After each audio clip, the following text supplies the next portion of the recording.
오늘은 물량이 너무 많아. 언제 끝낼 수 있을까? 새벽, 아파트 지하주차장에서 들려온 목소리. 고개를 돌린 순간 나는 멈추어 서고 말았다. 땀에 젖은 유니폼 차림, 무거운 택배 상자를 들고 있는 아내, 그리고 그 옆에서 함께 상자를 옮기고 있는 남자, 최상훈.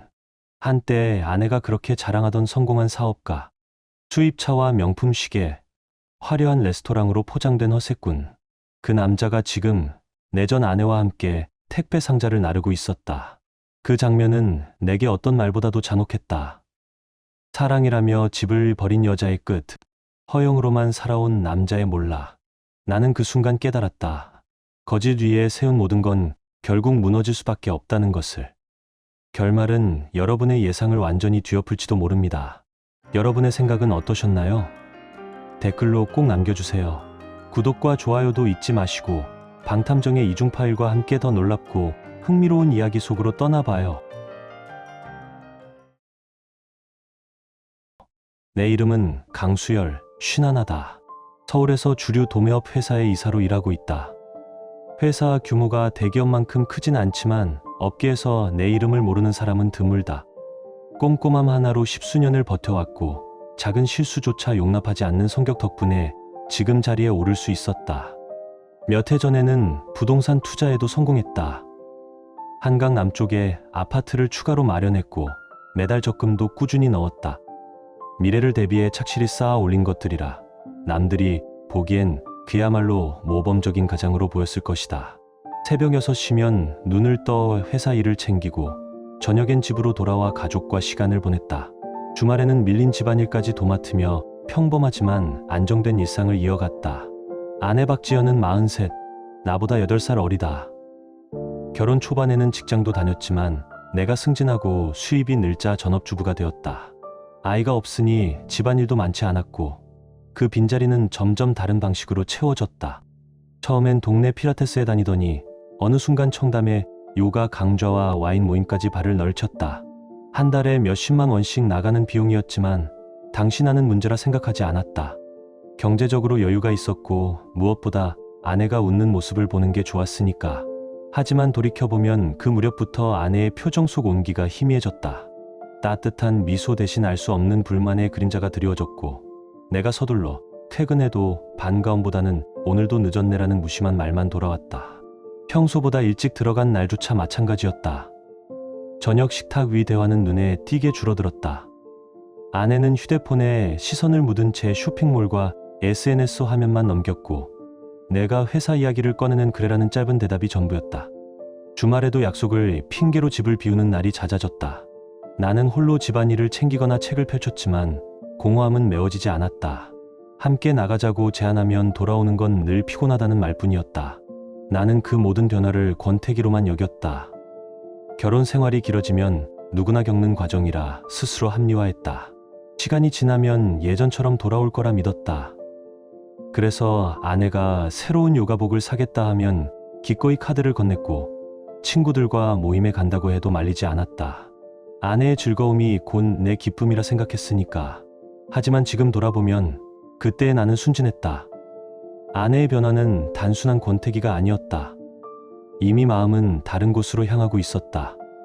나는 그 사실을 눈치채지 못한 채 평범해 보이던 일상 속에서 조용히 금이 가는 소리를 듣지 못했다.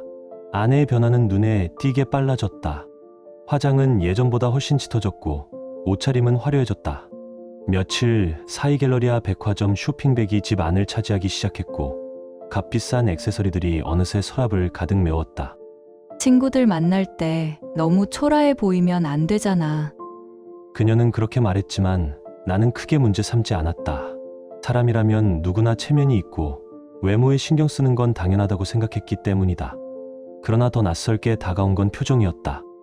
늘 불만으로 굳어있던 얼굴이 밝아졌고 거울 앞에서 콧노래를 흥얼거리며 화장하는 모습은 처음 보는 듯 낯설었다. 전화 통화를 할 때는 목소리가 한결 경쾌해졌고 웃음소리가 거실까지 퍼져나왔다. 나는 그저 새로운 취미 생활로 스트레스를 풀고 있는 줄로만 생각했다. 하지만 외출은 점점 잦아졌다. 평일 오후에도 강남 요가 스튜디오를 간다거나 친구를 만난다며 집을 비우기 일쑤였다. 귀가 시간은 점점 늦어졌고 내가 물으면 늘 같은 대답이 돌아왔다. 친구랑 저녁 먹었어. 쇼핑하다 보니 시간이 훌쩍 갔네. 말은 그럴듯했지만 어딘가 어색했다. 아내는 본래 그렇게 늦게까지 어울리는 성격이 아니었으니까 내 안에서는 작은 불안이 움트기 시작했다. 그러던 어느 날 아내는 들뜬 표정으로 새로운 모임 이야기를 꺼냈다. 오늘 청담에서 흥미로운 분들을 만났어. 다들 사업하시고 경제적으로도 여유 있더라. 그중 한 명이 물류업을 한다며 규모가 상당하다고 덧붙였다. 그때부터 자주 등장하기 시작한 이름 최상훈. 아내가 그의 이야기를 할 때면 눈빛이 달라졌다. 설렘이 스치듯 번졌고 은근히 자랑하는 기색도 보였다. 그분이 타는 차 알아? 최신형 수입차더라. 마치 그 세계에 자신도 발을 들인 듯한 말투였다. 며칠 뒤에는 또 다른 칭찬이 이어졌다. 상훈 씨는 골프도 거의 프로급이야. 그런데도 자세히 가르쳐 주실 만큼 친절하시더라. 이름을 입에 올리는 횟수가 부쩍 늘었고 그의 추천이라며 식당이나 가게를 거론하기 시작했다. 나는 단순히 새로운 인맥을 쌓는 줄 알았다. 그러나 마음 한구석은 점점 무거워졌다. 가장 이상한 건 귀가 시간이었다. 그와 어울린 날이면 예외 없이 늦게 돌아왔다. 라운딩 끝나고 다 같이 저녁 먹고 2차까지 갔어. 설명은 매끄러웠지만 골프 뒤에 그렇게 긴 시간을 보내는 게 과연 자연스러운 일일까? 아내의 휴대폰 사용은 눈에 띄게 달라졌다. 예전에는 아무렇게나 식탁 위에 던져두곤 했는데 이제는 늘 손에서 놓지 않았다.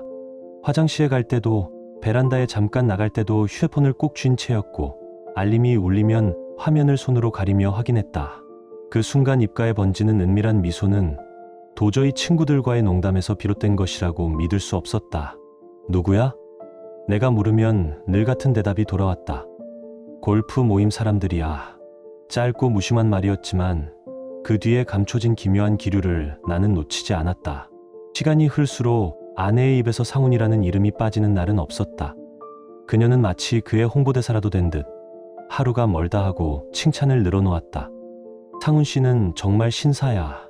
매너도 좋고 배려심도 깊으셔. 전국에 물류 거점을 두셨다더라. 직원만 수십 명이래. 그런데도 거만하지 않고 항상 겸손해. 그 말을 들을 때마다 내 안에서 설명하기 힘든 불안이 자라났다. 단순한 존경이 아니라 설레는 감정이 섞인 기색이 뚜렷했기 때문이다. 더욱 불편했던 건 아내가 우리 삶마저 포장하기 시작한 것이었다. 우리 남편도 회사에서 중요한 자리야. 안정된 직장에 이사까지 맡고 있지. 실제로는 평범한 중산층일 뿐인데 아내는 마치 상류층이라도 되는 양어세를 부렸다. 오늘 상훈 씨가 우리 집 평수를 물어보셔서 조금 크게 말했어. 그녀는 태연하게 거짓말을 늘어놓았다. 그러나 아이러니하게도 상훈 역시 자신을 포장하고 있었다. 아내는 그가 타고 다니는 수입차, 최고급 골프채, 명품 시계와 레스토랑 이야기를 자랑스럽게 떠들어댔다. 봤지? 롤렉스더라. 그것도 최신 모델이야. 성공한 사람들은 역시 달라. 그 말 속에서 아내의 눈빛은 완전히 허영심에 취해 있었다. 나는 직감적으로 알 수 있었다.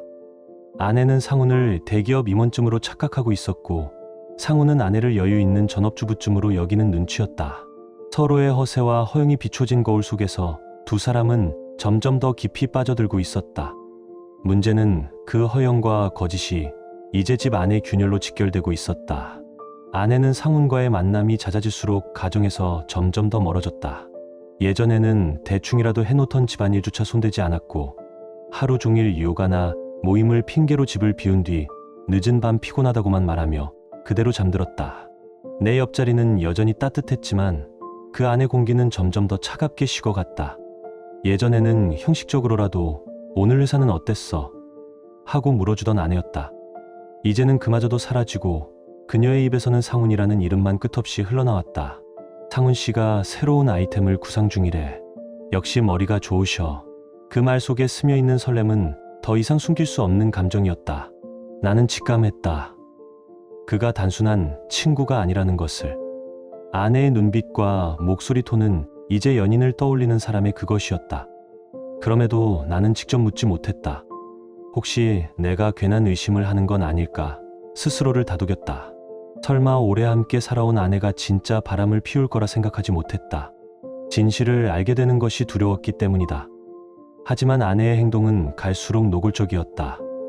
휴대폰으로 통화할 때면 굳이 다른 방으로 들어가 문을 닫았고, 메시지를 확인할 때도 손바닥으로 화면을 가려가며 미소를 지었다. 나는 모든 것을 보면서도 침묵했다. 그리고 마침내 그날이 왔다. 평소처럼 퇴근해 집에 들어섰을 때 아내는 거실 소파에 앉아 있었다. 심각한 표정, 숨을 고르는 듯한 모습. 나는 본능적으로 느꼈다. 그동안 희미하게 예감했던 일이 현실로 다가오고 있다는 것을. 여보, 앉아봐. 할 말이 있어. 아내의 목소리는 단호했고 눈빛에는 흔들림이 없었다. 나는 넥타이를 풀며 그녀 앞에 앉았다. 준비하려 했지만 사실 아무것도 준비되지 않았다. 나 사랑하는 사람이 생겼어. 첫 마디는 곧장 핵심이었다. 돌려 말하지도 변명하지도 않았다. 당신하고는 더 이상 못 살겠어. 이혼하고 싶어. 순간 머리가 하얘졌다. 예상했던 말이었지만 직접 들으니 충격은 훨씬 더 컸다. 그리고 곧바로 분노가 치밀어 올랐다. 오랫동안 나를 속여왔으면서도 이렇게 당당할 수 있는지 믿기지 않았다. 바람핀 주제에 뭐가 그렇게 당당해? 나한테 거짓말하면서 다른 남자랑 어울려놓고 이제 와서 이혼하자고? 좋아, 원한다면 해. 하지만 한 푼도 못 줘. 내 목소리는 높아졌고 분노는 더 이상 억눌러지지 않았다. 그러자 아내는 코웃음을 치며 받아쳤다. 찌질하기는 내 맘대로 해. 그래서 내가 너랑 이혼하는 거야. 돈 따위 필요 없어. 난 이제 진짜 사랑하는 사람과 살 거야. 그 반응에는 죄책감이나 미안함이라곤 없었다. 오히려 자신이 피해자인 듯한 태도였다. 너는 일밖에 몰랐잖아. 나한테는 관심도 없었고, 하지만 상훈 씨는 달라. 나를 진짜 여자로 봐줘. 나는 이미 알고 있었지만 일부러 물었다. 상훈이 골프장에서 만났다는 그 어색군 말이지. 물류한다는 그 남자.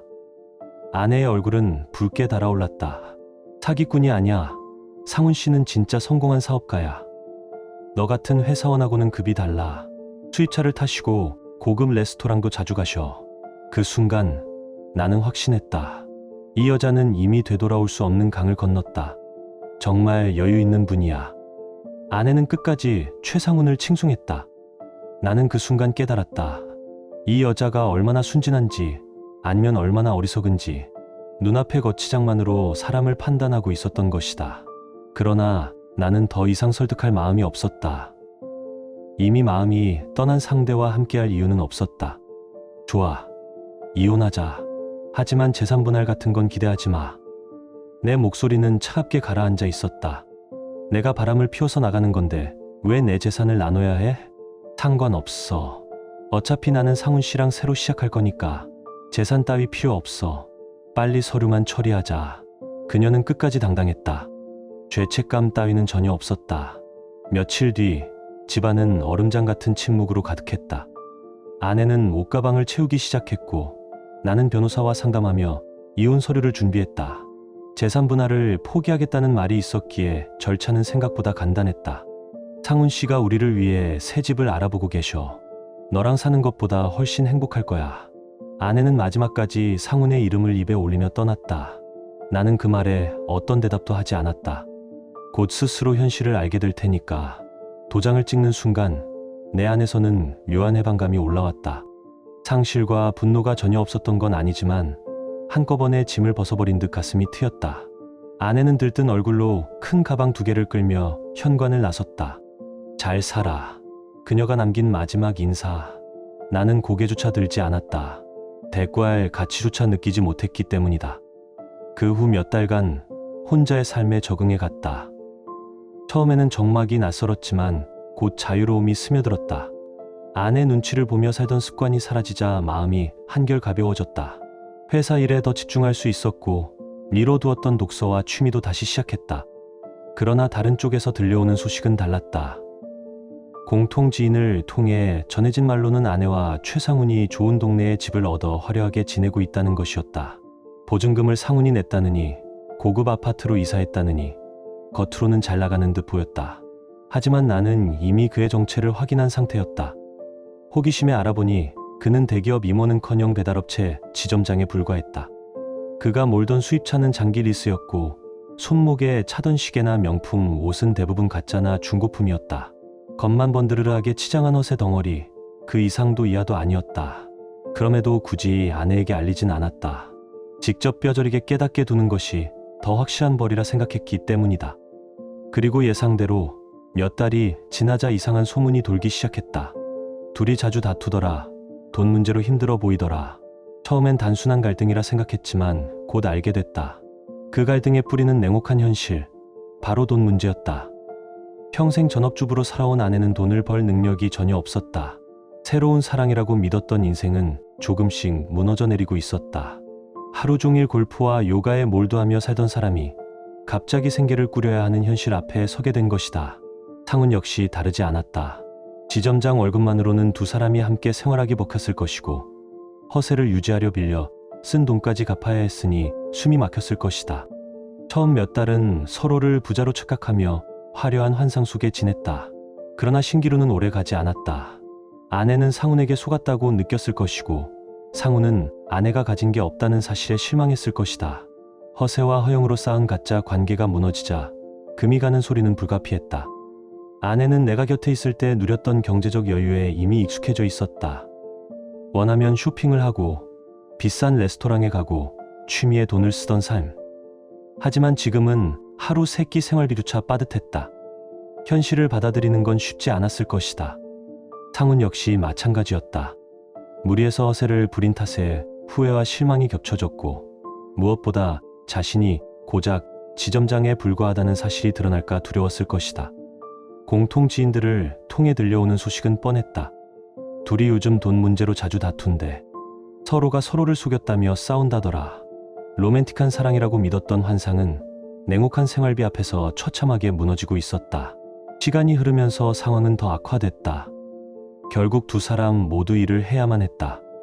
하지만 평생 전업주부로만 살아온 아내에게 돌아갈 직장은 없었고 상훈의 월급만으로는 턱없이 부족했다.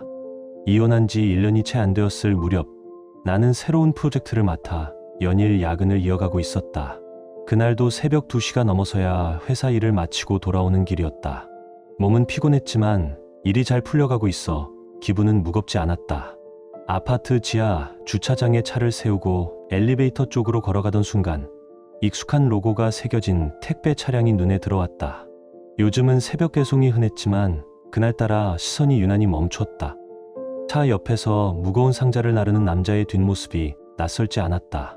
조금 더 가까이 다가가자 그 사람이 누구인지 분명해졌다. 최상훈. 한때 수입차를 타고 다니며 대단한 사업가인 척하던 그 남자가 이제는 택배기사 유니폼을 입고 땀에 젖은 얼굴로 상자를 옮기고 있었다. 나는 잠시 발걸음을 멈춘 채 그 모습을 지켜봤다. 그러다 더 충격적인 장면이 이어졌다. 상훈 뒤에서 또 다른 그림자가 나타난 것이다. 똑같은 택배의 유니폼을 입고 머리를 질끈 묶은 채 이마에 땀이 송글송글 맺힌 여자. 두 손에 무거운 상자를 들고 있는 그 여자는 다름 아닌 내 전 아내 지연이었다. 그 순간 말로 형언하기 힘든 감정이 밀려왔다. 골프장에서 만난 부자라며 자랑하던 남자, 돈 따위 필요 없다며 당당히 집을 박차고 나간 아내. 그 두 사람이 지금은 지하 주차장에서 택배 상자를 함께 나르고 있었다. 비웃음조차 나오지 않았다. 그저 아이러니한 현실 앞에서 입가에 씁쓸한 미소만 번졌다. 아내는 내가 있는 줄도 모르고 상훈과 나지막한 목소리로 대화를 이어갔다. 오늘은 물량이 너무 많아 언제 다 끝낼 수 있을까? 피곤함이 묻어나는 목소리였다. 상훈은 투박하게 대꾸했다. 조금만 더 버티자. 어차피 돈이 필요하잖아. 나는 천천히 그들 앞으로 걸어갔다. 제일 먼저 나를 발견한 건 아내였다. 얼굴이 순식간에 굳더니 눈빛 속에는 당황과 두려움이 뒤섞였다. 뒤이어 상훈도 나를 보며 얼어붙은 듯 서 있었다. 반갑네.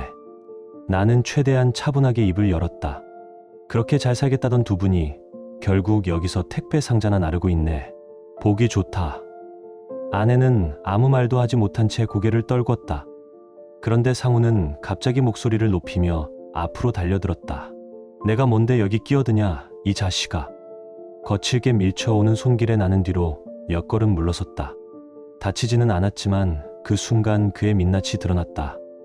허세로 감추던 자존심이 무너지고 남은 건 수치심과 분노, 그리고 그것을 감추지 못해 폭력으로 터뜨리는 본성. 나는 곧바로 그를 똑바로 응시했다. 야, 내가 방금 한 게 폭행인 거 알아? 여긴 CCTV도 다 지키고 있다고. 순간 상훈의 얼굴이 하얗게 질리더니 주위를 두리번거렸다. 아내가 그의 팔을 붙잡으며 간신히 중얼거렸다. 그만해, 제발. 나는 비웃음을 감추지 않았다. 점점 흥미로워지는데 한때는 대단한 사업가 행세를 하더니 지금은 택배에다 폭행까지. 경찰서 가서 얘기해볼까? 그제서야 아내가 다급히 나섰다. 미안해, 수열아. 상훈 씨도 그런 뜻이 아니었어. 그냥 넘어가 주면 안 돼? 목소리엔 애원과 떨림이 섞여 있었지만 이제 내 마음은 흔들리지 않았다. 넘어가자고. 내가 나한테 무슨 짓을 했는지 생각해봐. 바람 피우고 집을 박차고 나가면서 돈 따위 필요 없다던 게 불과 엊그제 같은데 이제 와서 뭘 넘어가 달래? 내 목소리는 차갑고 단호했다. 더는 감정에 휘둘리지 않았다. 그날 밤 집으로 돌아와 나는 깊이 생각했다. 상훈이 저지른 건 명백한 폭행이었고 그것은 내게 결정적인 무기가 될 수 있었다. 게다가 이혼한 지 고작 1년 남짓밖에 지나지 않아 상간자, 소송 역시 충분히 가능했다. 다음 날 아침 나는 곧장 변호사 사무실을 찾았다. 상황을 설명하자 변호사는 주저없이 확신에 찬 목소리로 말했다. 충분히 승산 있습니다. 불륜 증거가 이미 확보되어 있고 폭행까지 발생했다면 위자료 청구와 형사 고발을 동시에 진행할 수 있죠. 특히 CCTV 영상이 있다면 증거 능력은 완벽합니다. 나는 그동안 차곡차곡 모아두었던 자료들을 꺼냈다. 아내와 상훈이 주고받은 메시지 캡처, 함께 찍힌 사진들, 그리고 이번 폭행 장면이 고스란히 담긴 CCTV 영상까지. 생각보다 내 손에 쥔 증거는 충분히 넘쳤다. 변호사는 덧붙였다. 상대방이 경제적으로 무너져 있더라도 법적 책임은 피해갈 수 없습니다. 위자료와 손해배상까지 합치면 상당한 금액이 될 겁니다. 며칠 후 예상대로 아내에게서 전화가 걸려왔다. 수화기 너머로 들려온 목소리는 떨림으로 가득했다. 수열아, 정말 소송까지 할 거야? 우리가 잘못한 건 인정하지만 이렇게까지 하는 건 너무하잖아. 그 순간 나는 비웃음이 터져 나왔다. 그녀가 말하는 너무하다는 말은 내게 변명 이상의 의미가 없었다. 아내는 울먹이며 말했다. 너무해. 나는 냉정하게 받아쳤다. 바람 피우고 집 나간 건 너무한 게 아니고 그때 넌 단 한 번도 미안하단 말조차 하지 않았잖아. 오히려 당당하게 떠나더니 이제 와서 뭘 너무하다 그래? 아내는 일그러진 얼굴로 중얼거렸다. 그땐 내가 정신이 없었어. 미안해. 정말 미안해. 사과는 계속 이어졌지만 내 마음은 단단히 굳어 있었다. 미안하다고 다 해결되는 줄 알아? 내가 한 짓을 곱씹어봐. 불륜에 폭행까지 더해졌잖아. 내 목소리는 차갑게 울려 퍼졌다. 며칠 뒤에는 상훈에게서도 전화가 걸려왔다. 형님, 제가 잘못했습니다. 그날 너무 흥분해서 그랬습니다. 제발 용서해 주시면 안 될까요? 완전히 고개 숙인 듯한 목소리였다. 나는 피식 웃으며 되물었다. 불륜질할 땐 형님 생각 안 했지? 나 밀칠 땐 그땐 내 앞가림밖에 몰랐잖아. 수화기 넘어 상훈의 목소리는 점점 더 애걸복걸해졌다. 정말 죄송합니다. 어떻게든 용서받고 싶습니다. 하지만 내 대답은 단호했다. 법정에서 보자. 그리고 전화를 끊었다. 소송이 시작되자 두 사람은 완전히 흔들리기 시작했다. 변호사를 고용할 돈조차 없어 국선 변호인에 의지해야 했으니까. 반면 나는 경험 많은 변호사와 함께 치밀하게 준비했다. 첫 조정 자리에서 다시 마주한 아내와 상훈은 초라하기 짝이 없었다. 예전 골프장에서 화려하게 뽐내던 모습은 사라지고 기가 완전히 꺾여 있었다. 조정위원은 합의를 권했지만 나는 단호하게 거절했다. 이 사람들이 저지른 일을 생각하면 그냥 넘어갈 수는 없습니다. 법적으로 끝까지 책임을 져야 합니다. 아내는 조정 내내 눈물을 흘리며 나를 바라봤지만 이제는 그 눈물에 흔들리지 않았다. 이미 모든 게 늦어 있었다. 결국 조정은 결렬되었고 본격적인 재판이 시작됐다.